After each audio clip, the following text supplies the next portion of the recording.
आज हम डिस्कस करेंगे नेक्स्ट क्वेश्चंस जो पिछली वीडियो में हमने करे थे 5 क्वेश्चंस। आज हम डिस्कस करेंगे question number 6। Diagonal AC of a parallelogram ABCD bisects angle A। Show that it bisects angle C also and ABCD is a rhombus. Given में हमें दे रखा है ABCD parallelogram. ABCD is a parallelogram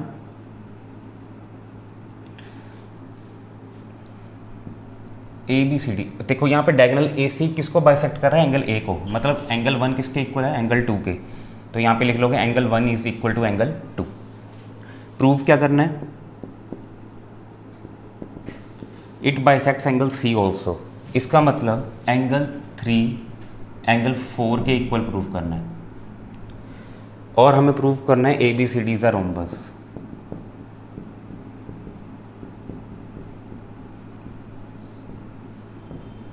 ठीक है, अब देखो प्रूव कैसे करेंगे।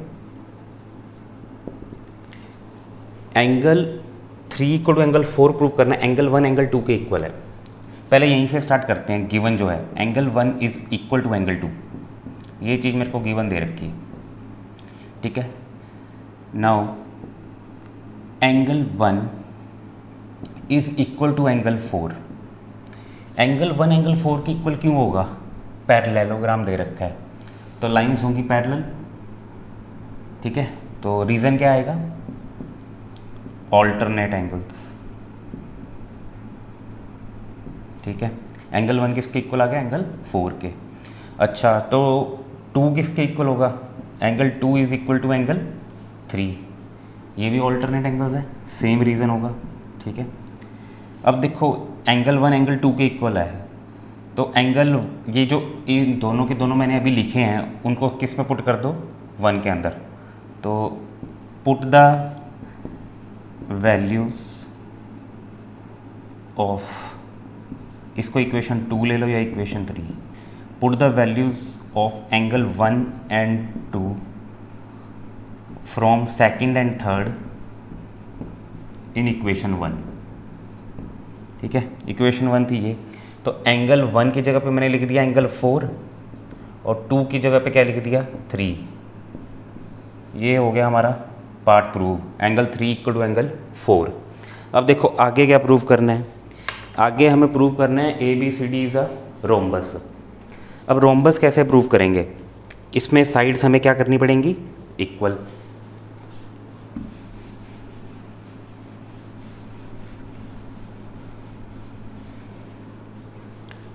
जो गिवन दे रखा है वहीं से देखो, अभी ये चीज़ प्रूव करी मैंने, एंगल 3 इक्वल टू एंगल 4, है ना। अब देखो एंगल 3 एंगल 4 के इक्वल। अच्छा, तो यहाँ पे अभी हमने, हमारे पास क्या क्या आ गया? एंगल 1 एंगल 2 के इक्वल आ गया, and angle 3 equal to angle 4 आ गया। अगर मैं इनको कर दूँ इक्वल तो हमारी एडजेसेंट साइड इक्वल हो जाएंगी। देखो कैसे? Angle 2 is equal to angle 3, alternate angles. Also angle 2 is equal to angle 4। क्यों? Because angle 3 is equal to angle 4। Angle 3 angle 4 के इक्वल है तो मैंने यहाँ पुट कर दिया। अब एंगल 2 अगर एंगल 4 के इक्वल है तो साइड AB किसके इक्वल आ गया? This implies AB is equal to BC। Property लगेगी sides opposite to equal angles are equal। ठीक है, अगर AB BC के इक्वल आ गया, similarly we can prove CD equal to DA equal to AB। ठीक है, ये सारी साइड्स इक्वल हो जाएंगी ना। देखो BC किसके इक्वल है? CD के, AD के, क्योंकि क्यों? Opposite sides of a parallelogram है। ठीक है, तो मैं ये लिख सकता हूँ BC is equal to AD, opposite sides of a parallelogram. ठीक है, AB BC के भी इक्वल, AD के भी इक्वल। ठीक है, AB is equal to BC equal to AD। अच्छा, AB CD के भी तो इक्वल है, ऑपोजिट साइड, तो इक्वल टू CD, सारी साइड्स इक्वल होगी।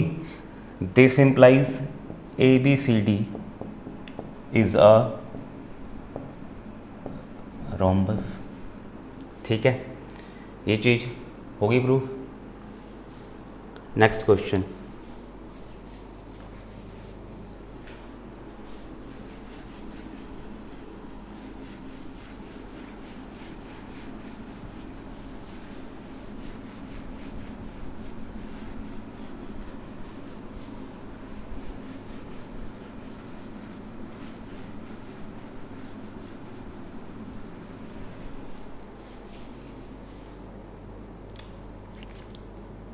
क्वेश्चन नंबर 7 है,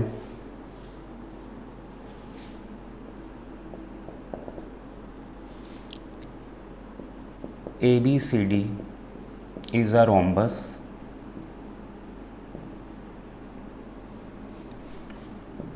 show that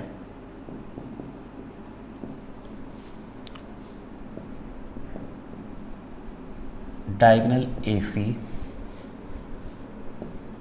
bisects angle A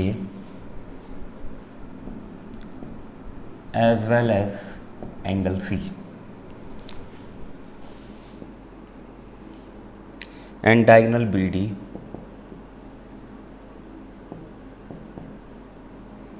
bisects angle B as well as angle D। ठीक है, रोम्बस दे रखा है ABCD और हमें बताना है कि AC क्या कर रहा है, A को भी बाइसेक्ट कर रहा है और C को, and diagonal BC bisects angle B as well as angle D। पहले रोम्बस बना लेते हैं।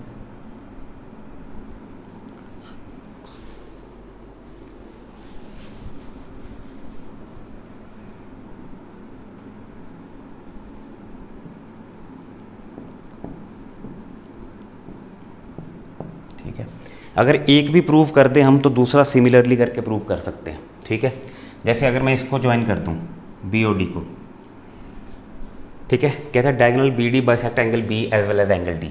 तो मुझे ये चीज़ शो करनी है कि ये एंगल इसके इक्वल और ये वाला एंगल इसके इक्वल। ठीक है, पहले गिवन लिख लो। गिवन दे रखा है ABCD इज अ रोम्बस।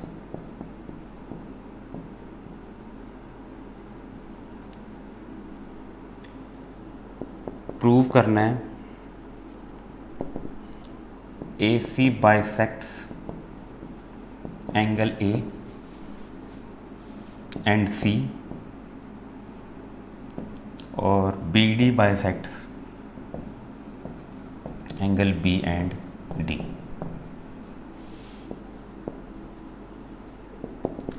देखो, अगर मैं इस ट्रायंगल की बात करूं DCB की, ठीक है, अच्छा ये रोम्बस है। ठीक है, रोम्बस में सारी साइड्स इक्वल होती हैं। ठीक है, CD किसके इक्वल हुआ, BC के। ठीक है, now ABCD is a rhombus. ठीक है, देयरफॉर CD या DC is equal to BC, ये साइड इसके इक्वल। अगर ये साइड इक्वल है तो ये वाला एंगल और ये वाला एंगल इक्वल होगा। Angle 1 is equal to angle 2। Reason क्या दोगे, angles opposite to equal sides are equal. ठीक है, एंगल 1 एंगल 2 के इक्वल आ गया ना। जब ये चीज़ मैंने कर दी एंगल 1 और एंगल 2, अब देखो बाइसेक्ट के लिए मुझे क्या करना होता है, ये और ये एंगल, तो इसको नंबरिंग दे दो 3 और इसको नंबरिंग दे दो 4। अच्छा, अब यहाँ पे एंगल 1 एंगल 3 के भी इक्वल होगा। क्यों होगा, क्योंकि ये लाइंस पैरेलल हैं। Every rhombus is a parallelogram. तो एंगल 1 एंगल 3 के इक्वल आ गया। क्यों, रीज़न दोगे, ऑल्टरनेट एंगल्स। देयरफॉर अब एंगल 1 2 के भी इक्वल, एंगल 1 3 के भी इक्वल। तो इसका मतलब एंगल 2 किसके इक्वल आ गया, एंगल 3 के। ये इतनी चीज़ पता चल गई। एंगल 1 अगर 2 के और ये 3 के, और एंगल 2 4 के भी इक्वल है। ठीक है, तो 4 और 1 भी इक्वल हो जाएंगे। Similarly angle 4 is equal to angle 1। अब ये बाइसेक्ट शो कर दिया मैंने, hence B D bisects angle B as well as angle D. ठीक है, अगर हम एक भी शो कर दें ना तो दूसरा सिमिलरली करके हम लिख सकते हैं। इसके नीचे आप लिख दोगे similarly we can show A C, ये वाला diagonal bisects angle A as well as angle C. ठीक है, तो ये क्वेश्चन हो गया हमारा complete. Next question number 8।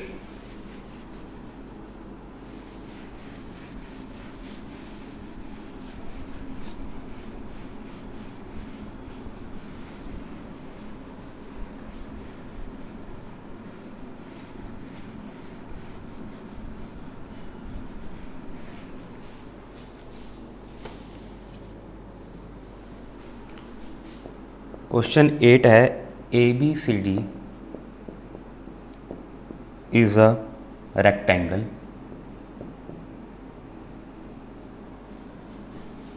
in which diagonal AC bisects angle A as well as angle C.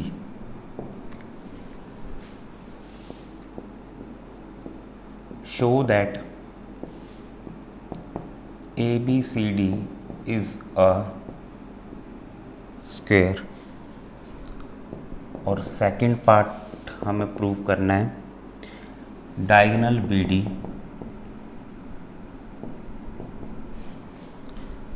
bisects angle B as well as angle D।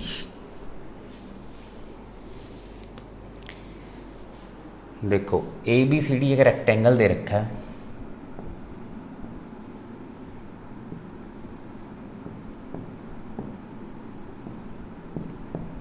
In which diagonal A C bisects angle ए।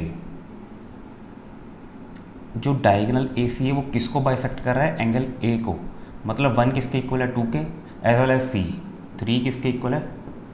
4 के। कहता है show that A B C D is a square. अब square कैसे show होगा? अगर मैं adjacent sides equal कर दूं, ठीक है, A B C D is a rectangle, ये गिवन है।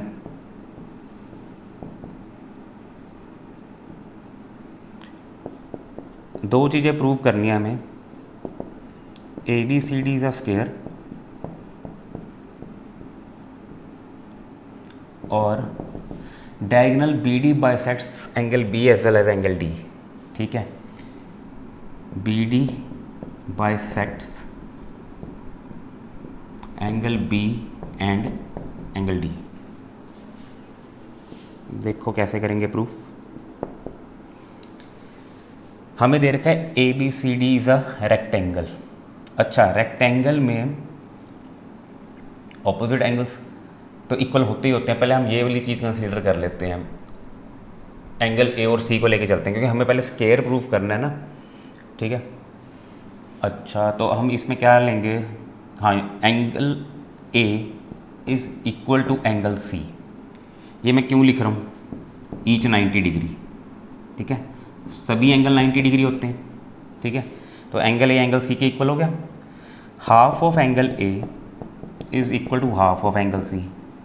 बाइसेक्टर दे रखे हैं, उसने खुद ही बोला, कहता है कि रेक्टेंगल है in which A C bisects angle ए। ठीक है, ये गिवन में ये भी चीज़ लिख लो, A C bisects angle A and angle C.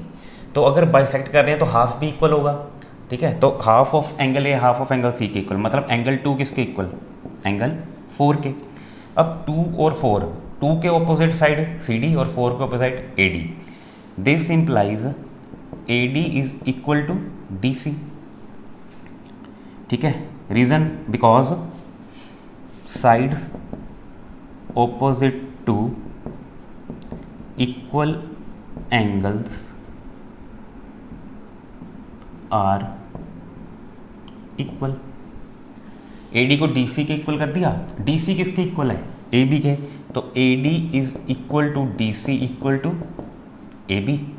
ठीक है। अब अच्छा, AD किसके इक्वल था? BC के। ऑपोजिट साइड्स रेक्टेंगल की इक्वल होती हैं। अगर AD BC के इक्वल है तो इसका मतलब ये सारी साइड्स इक्वल होगी। BC is equal to AD equal to DC equal to AB। अगर सारी साइड्स इक्वल हों, एंगल 90 डिग्री आ जाए, तो क्या बन गया? It is a square. हो गया prove. ABCD is a square. ठीक है। अब आपको शो करना है BD bisects angle B and D। तो ये भी बहुत इजी हो जाएगा क्वेश्चन जब हम इसको ज्वाइन करेंगे। ठीक है। तो BD किसको बाइसेक्ट करेगा? एंगल B और एंगल D को। सेम प्रोसेस है, ऑपोजिट एंगल्स इक्वल हो जाएंगे। ठीक है। इसको आप एक बार ट्राई करना, और इन केस अगर नहीं हुआ तो कमेंट सेक्शन में हमें मेंशन कर देना। बाकी के क्वेश्चंस हम नेक्स्ट वीडियो में डिस्कस करेंगे। Thank you.